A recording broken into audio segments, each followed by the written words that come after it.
an article about mail-order pornography in California.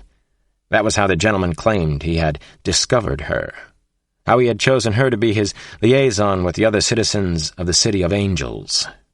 He proclaimed that they were on the same wavelength. Following endless administrative meetings at the highest levels, the Los Angeles Times had decided to publish the killer's diary entries. There was no doubt that they had actually been written by the gentleman caller. He knew where the murder victims' bodies were before the police did. He also threatened special bonus kills if his diary wasn't published for everyone in Los Angeles to read over breakfast. "I am the latest, and I'm by far the greatest," the gentleman had written in one diary entry. Who could argue with that, Beth wondered? Richard Ramirez? Carol Chessman? Charles Manson? Beth Lieberman's job right now was to be his contact. She also got to make the first edit of the gentleman's words. There was no way the intense graphic diary entries could run intact. They were filled with obscene pornography and the most brutally violent descriptions of the murders he had committed.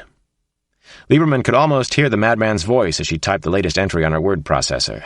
The gentleman caller was speaking to her again, or through her. "Let me tell you about Sonny, as much as I know about Sonny anyway. Listen to me, dear reader. Be there with me. She had small, delicate, clever feet. That's what I remember best. That's what I will always remember about my beautiful sunny night."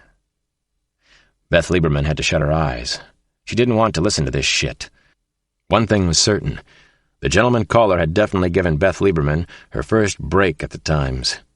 Her byline appeared on each of the widely read front-page features. The murderer had made her a star, too. Listen to me. Be there with me.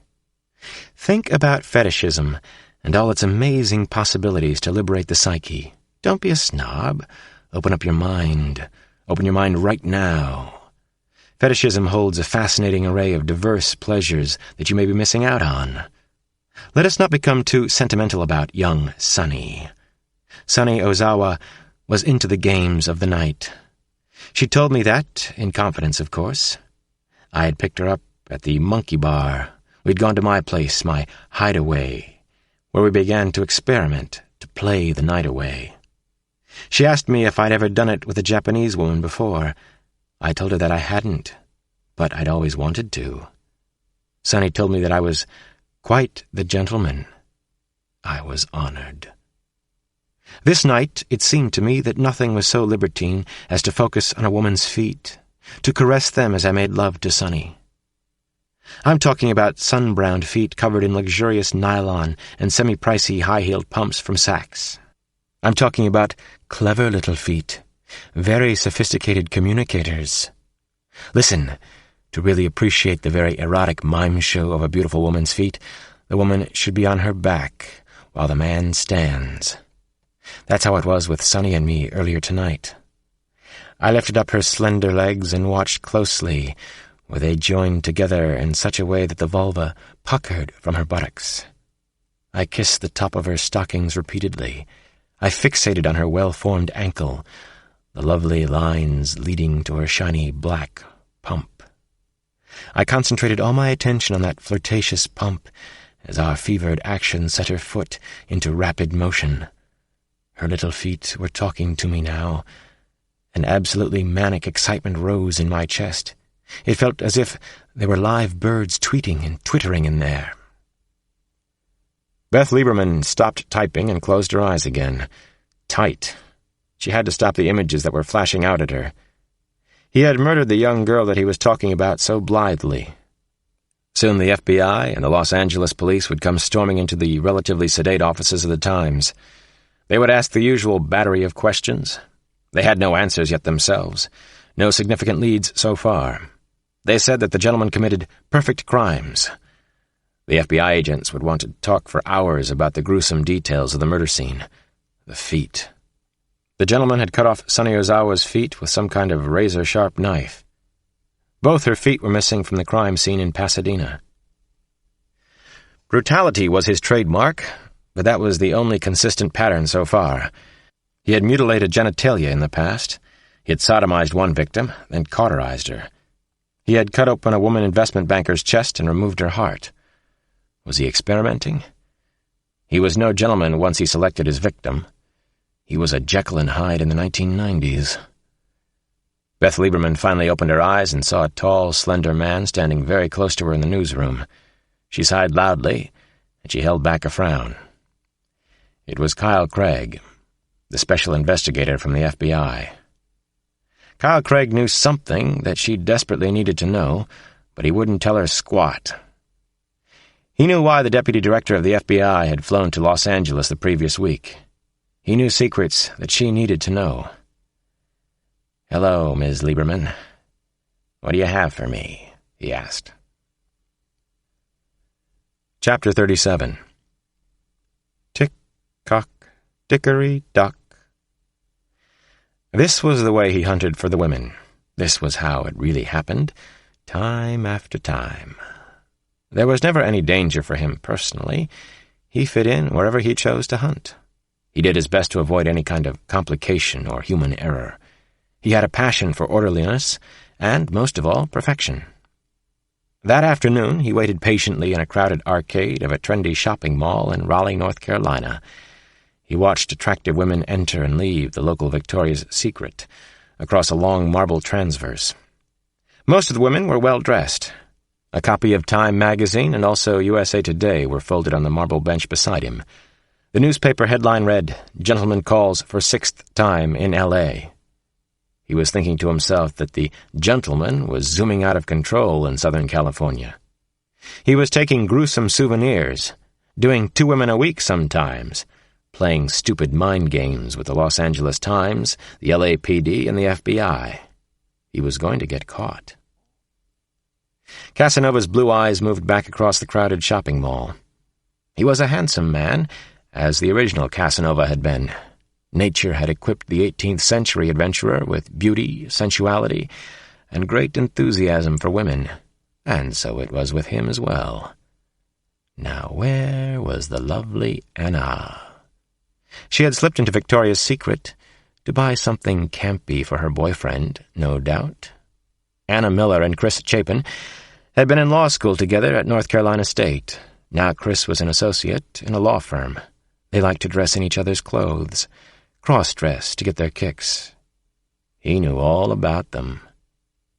He had watched Anna whenever he could for almost 2 weeks. She was a startling, dark-haired 23-year-old beauty. Maybe not another Dr. Kate McTiernan, but close enough. He watched Anna finally leave Victoria's Secret and walk almost directly toward him. The click of her high heels made her sound so wonderfully haughty. She knew she was an extraordinary young beauty.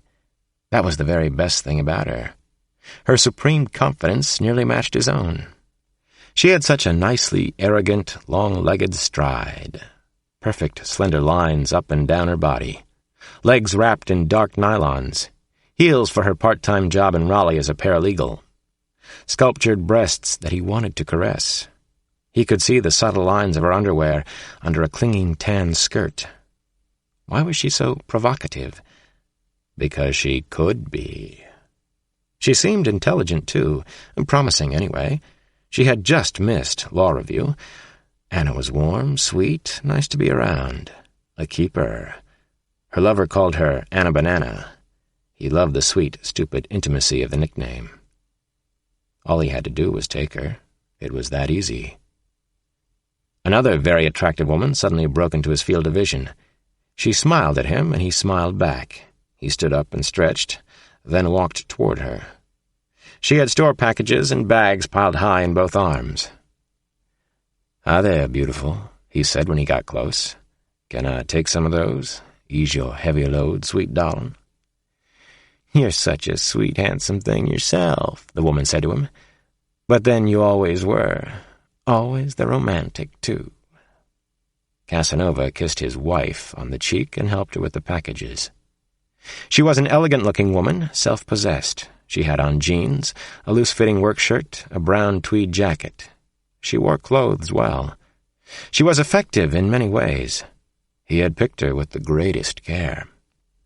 As he took some bags, he held the nicest, warmest thought. They couldn't catch me in 1,000 years. They wouldn't know where to start to look.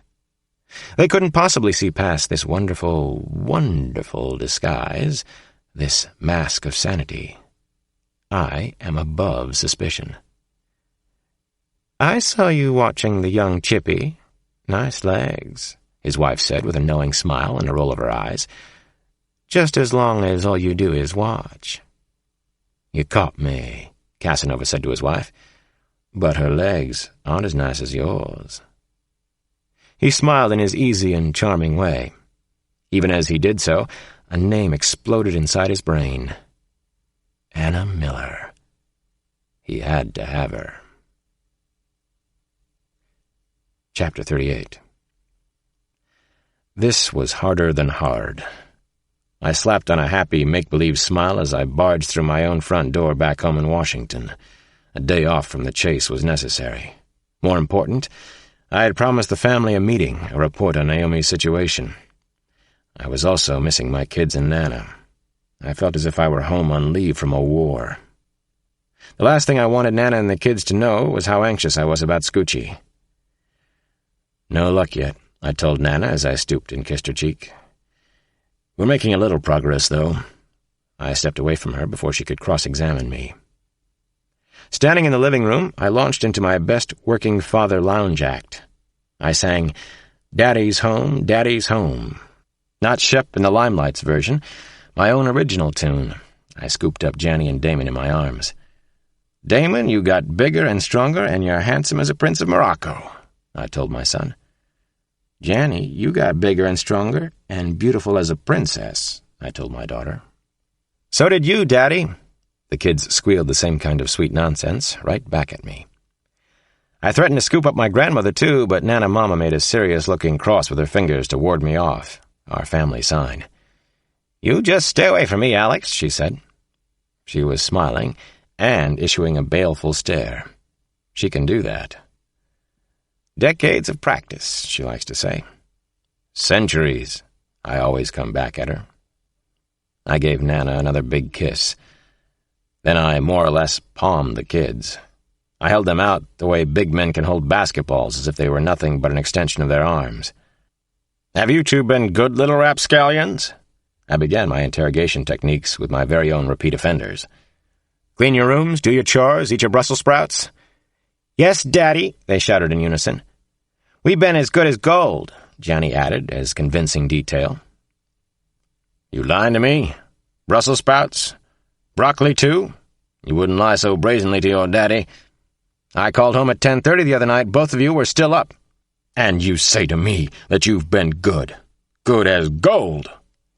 "Nana let us watch pro hoops," Damon howled with laughter and undisguised glee. That young con man can get away with anything, which worries me sometimes. He is a natural mimic, but also an ingenious creator of his own original material. At this point, his humor level is about that of the TV hit In Living Color. I finally reached into my travel satchel for their cache of presents. "Well, in that case, I've brought y'all something from my trip down south. I say y'all now. I learned it in North Carolina." "Y'all," Janny said back at me. She giggled wildly and did an impromptu dance turn. She was like the cutest puppy kept in the house for an afternoon. Then you come home and she's all over you like sticky fly paper, just like Naomi was when she was a little girl. I pulled out Duke University NCAA champion basketball T-shirts for Janny and Damon. The trick with those two is they have to get the same thing. Same exact design, same exact color.